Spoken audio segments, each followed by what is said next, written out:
Hey viewers, welcome back to Ray of All Trades. A great friend of mine has a gorgeously refurbished Model M, 1947 I believe he said, Model M. Might be a 49. A Model M John Deere tractor.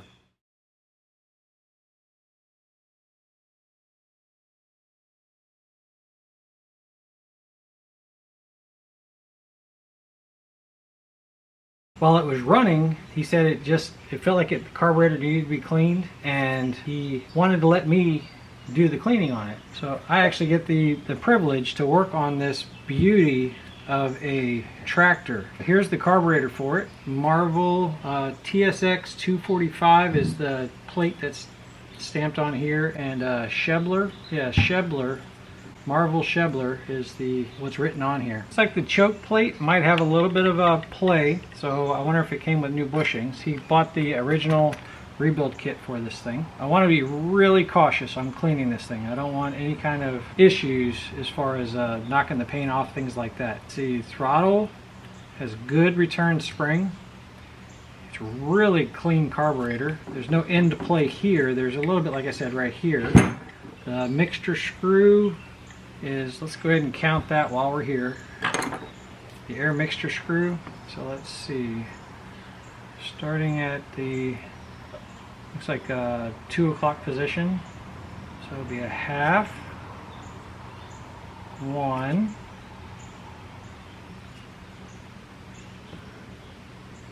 almost 1.5.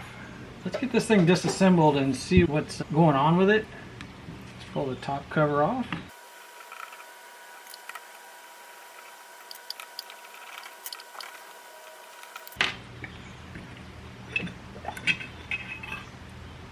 Awesome, that wasn't stuck. Love it. Uses the old brass floats.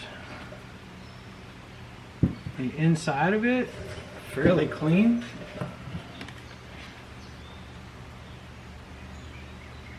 I mean, seriously clean. Just a little bit of surface rust right here.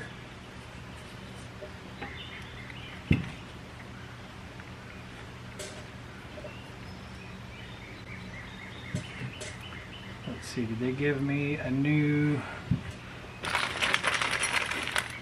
Yes, they did. They gave me a brand new throttle rod. Let's go ahead and get that out of there. So we are in the middle position on that screw.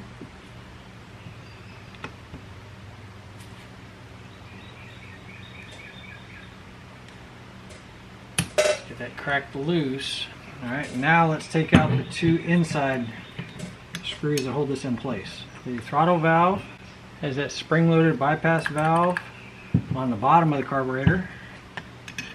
Let's get those 2 screws out.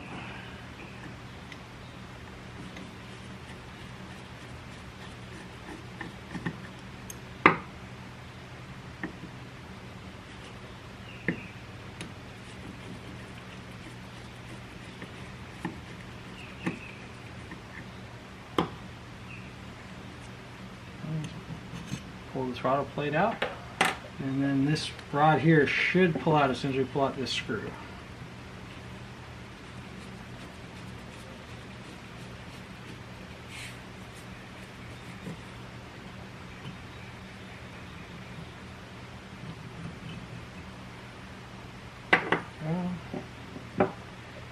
Screw goes with that one. There's the bushing for that throttle valve. Pretty sure it came with a new one of those. It actually came with a new bypass plate. Oh, it came with everything. Let's get all these parts laid out.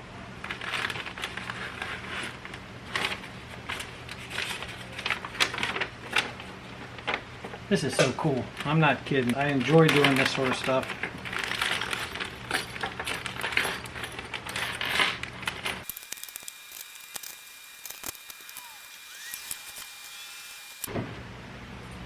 Finish getting the rest of this apart. See, it should be a 9/16, but it's not fitting very well.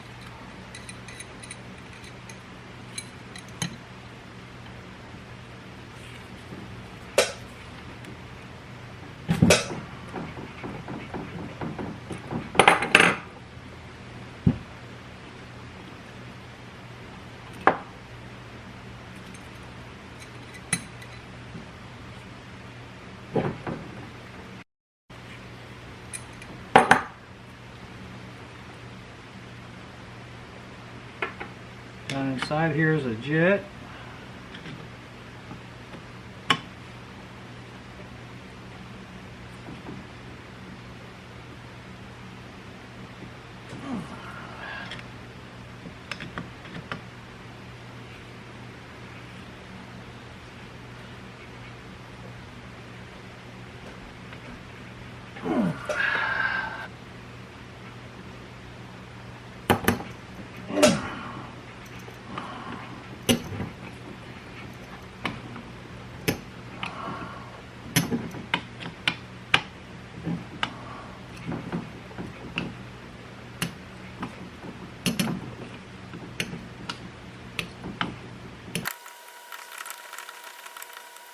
I finally got this below the surface here. Let's flip it over now. Try to get the rest of the way out. This one's fighting me.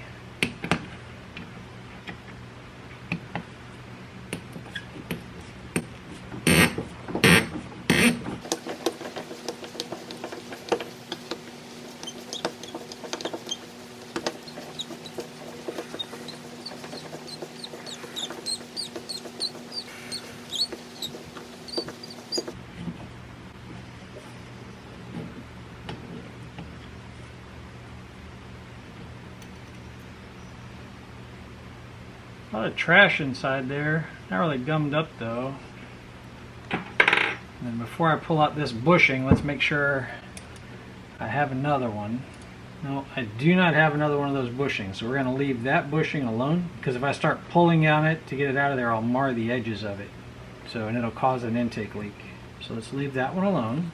And that's it for the base. Start working on the top.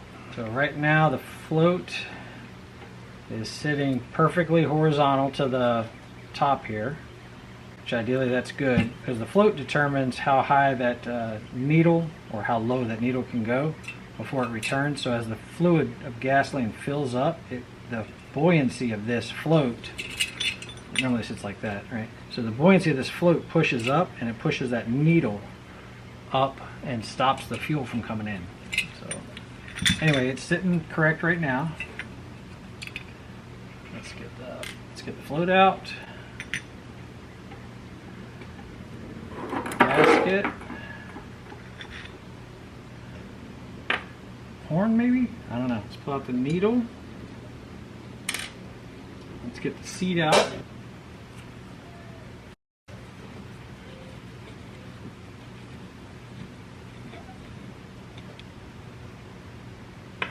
There's a really small jet right there.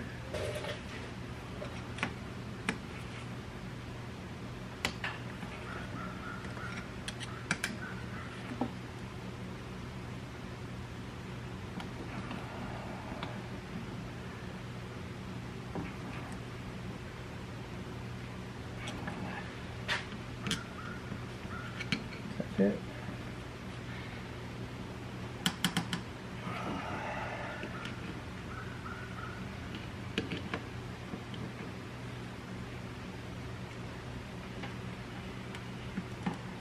That thing is really stuck.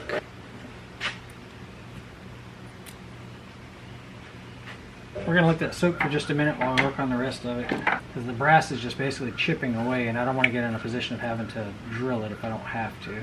Let's pull off the intake gasket. I'll pull out the 2 screws for the choke plate.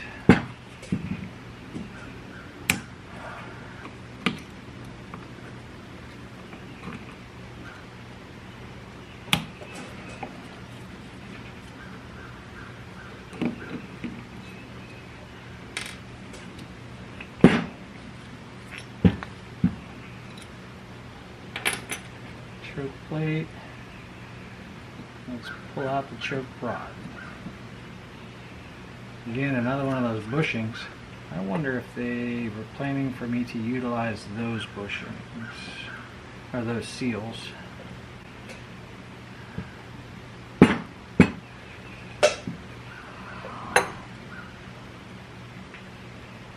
going to be a tight fit if I am. Like I said, we got 1.5 turns on this. Go ahead and get the mixture screw out.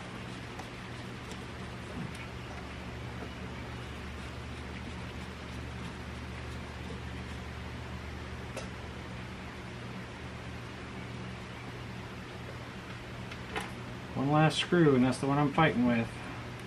We might have to put some heat on it.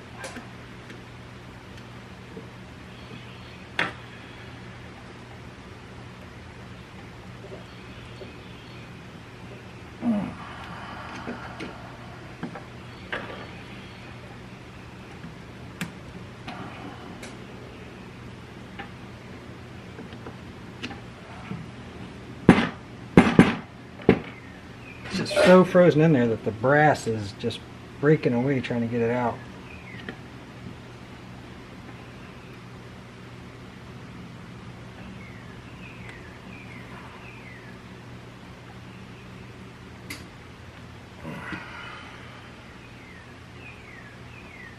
We're going to end up drilling it and trying to use an easy out.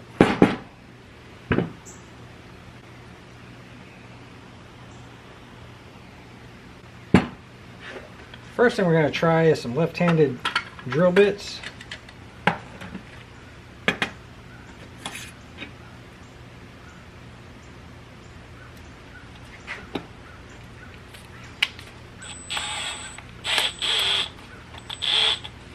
So these drill bits go at reverse than a normal drill bit.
Okay, left-handed drill bit went all the way through and still didn't take it out.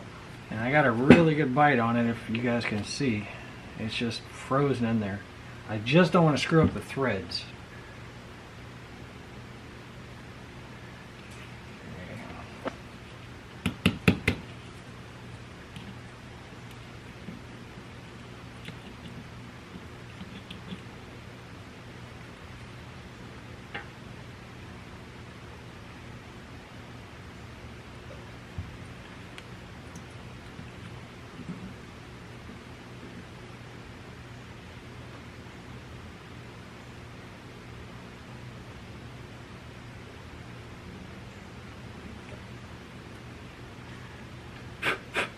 Let's warm it up just a little bit.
Man, I hope you guys saw that. I looked up and the camera had shut off. I heated up with this little torch both sides of this.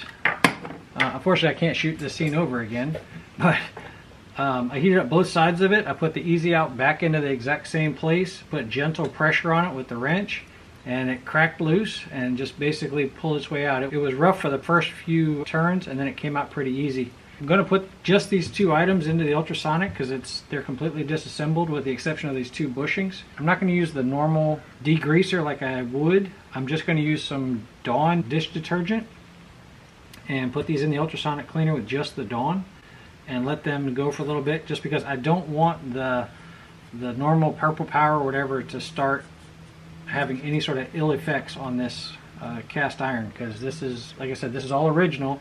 And it's, what, 70 years old? Or better? Better than 70 years old? Let's see what we got.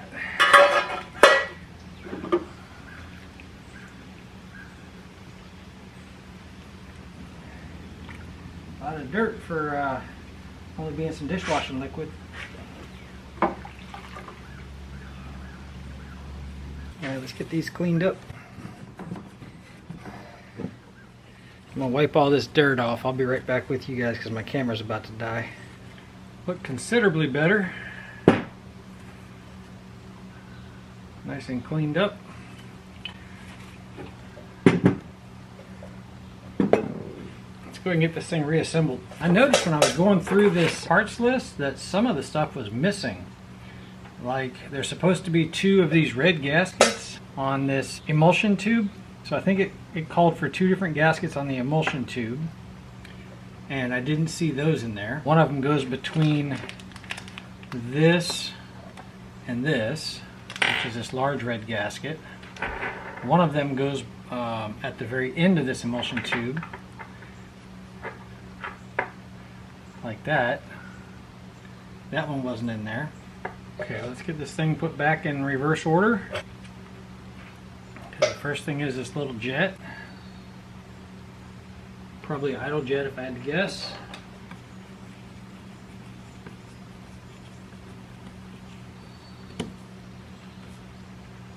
Let's get the needle and seat put on. So this one has a gasket. Yeah, that one actually had a gasket too.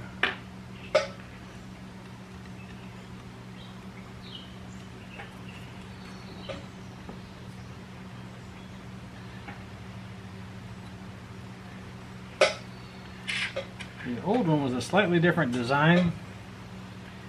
Didn't have the button on it. This design here has got a spring that you can attach to it, and we're going to see if we can adapt that to this one.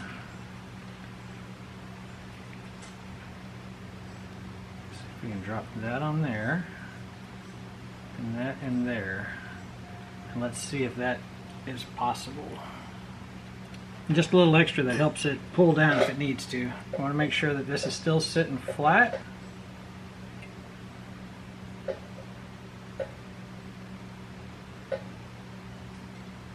see, right about there. That looks flat. Put this gasket in. Wanted to make sure that was going to fit. Put that gasket in, just like this. Get this bushing out of here. The instructions say that those seals actually fit this, so we're going to do it.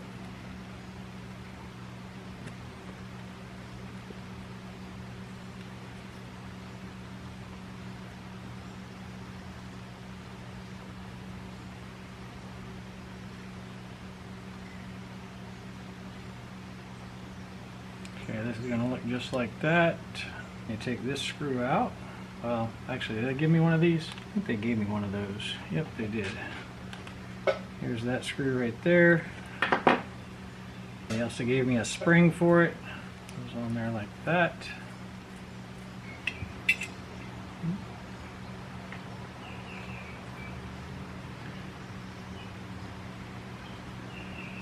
Tell you what, we're going to put a little bit of 2-cycle oil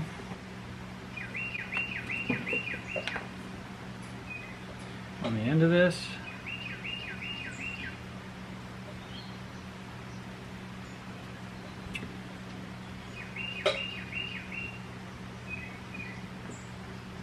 just to make sure it goes in nice and smooth.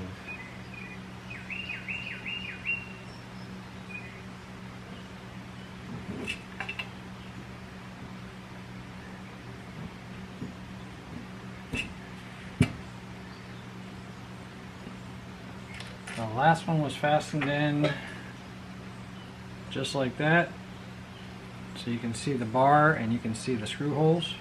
The two screws that they used, it didn't have the star washers on them, but these do, so let's put those in. Get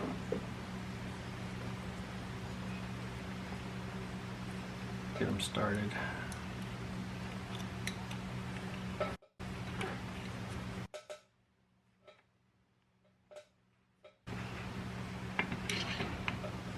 Snug them down. And make sure the throttle still works. We should be able to adjust this screw in so that it just contacts the stop.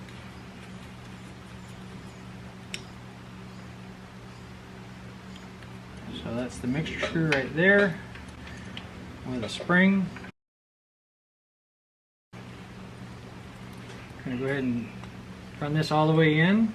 Do not tighten it. It's literally just until you get the resistance right there, and then we're going to go out. It says 1 full turn. Of course, he was about 1.5 turns, so we're going to go about 1.25 turns. So we'll split the difference between the instructions and what was actually on there. And then this little horn, it only goes in one way. Pull out this seal, the bushing.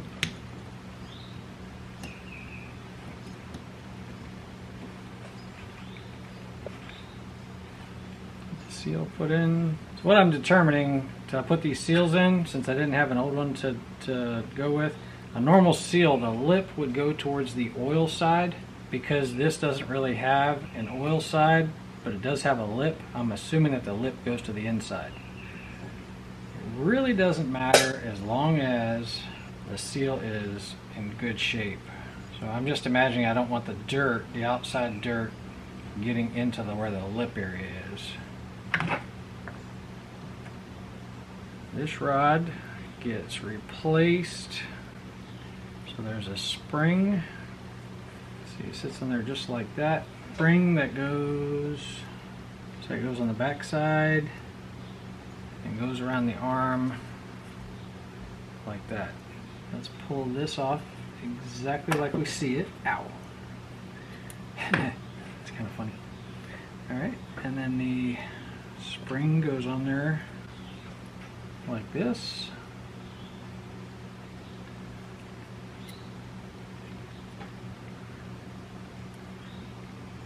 Going in like that.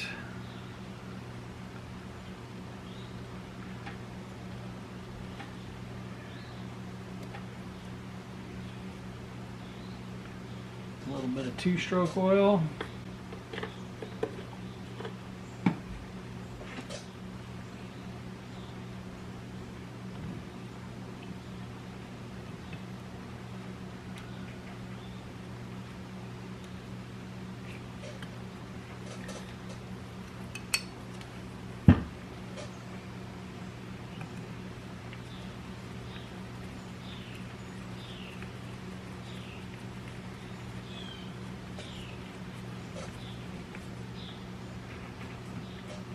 Still work.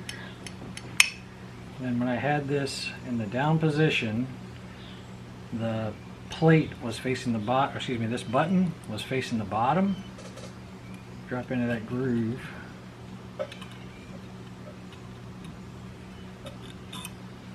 Like that.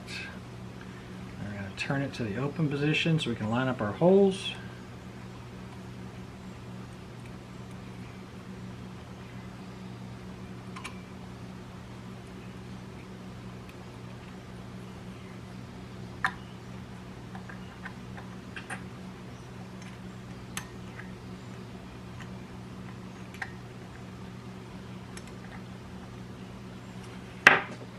Drop those screws in.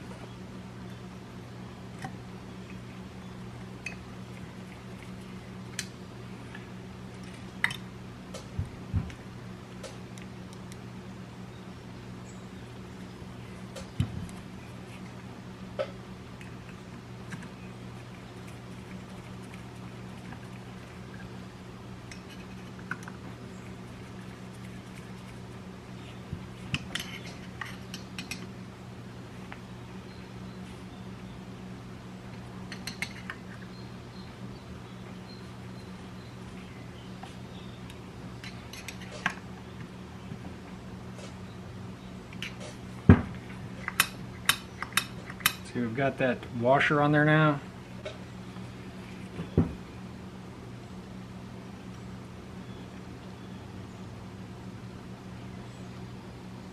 That washer's not going to let it fit. Okay, I was having trouble getting this to go in, and I noticed that it was basically bottoming out too early, so that the next piece wasn't going to fit in there. So I used a pick and I pulled that gasket back out again, and that was just by going in through that hole right there. I could reach in with the pick and grab it, and then I was feeling for any kind of an old gasket to see if it was double gasketed, and I don't feel anything else inside there. But I do need the space to be able to get that to seat in there. The other thing I did was I used a rethreader. So this was a 3/8 by 24. It's basically just for cleaning up threads, right? And I just ran it through by hand just to make sure that it was nice and clean. But let's see if taking off that gasket makes a difference. I'm hoping it makes a significant difference because it was set up there pretty far away. I can tell you that this is going in a lot easier now.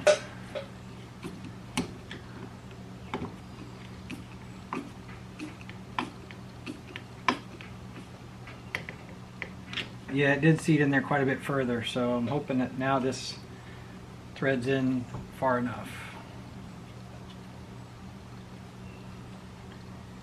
Yep, that looks like it's going to fit. So cleaning up the threads, and like I said, I wasn't able to use that gasket because if I did, this right here would not have fit.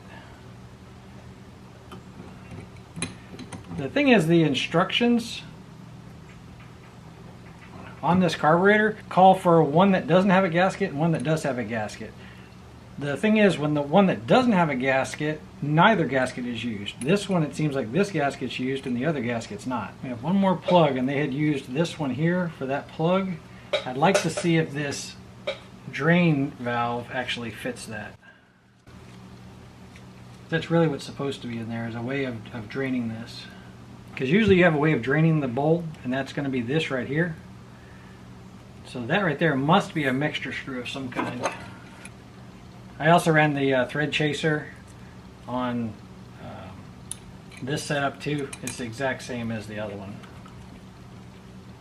3/8 by 24.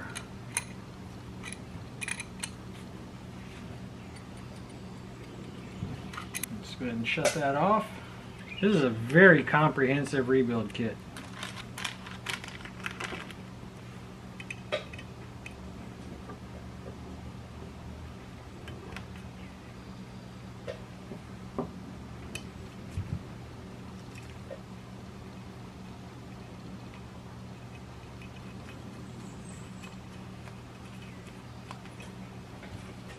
Nothing left but putting the two sides together.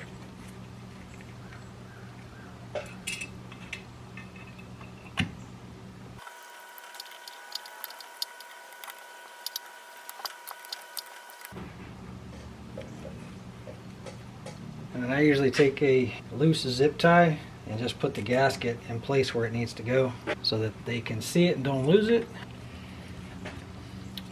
And that's it. There you go, John Deere Model M carburetor rebuild, comprehensive rebuild from Steiner tractor, part number JDS 3632. Hopefully I can get some images of this thing running because I'd love to see it. Thanks for hanging out with me, y'all. I'll catch you on the next one.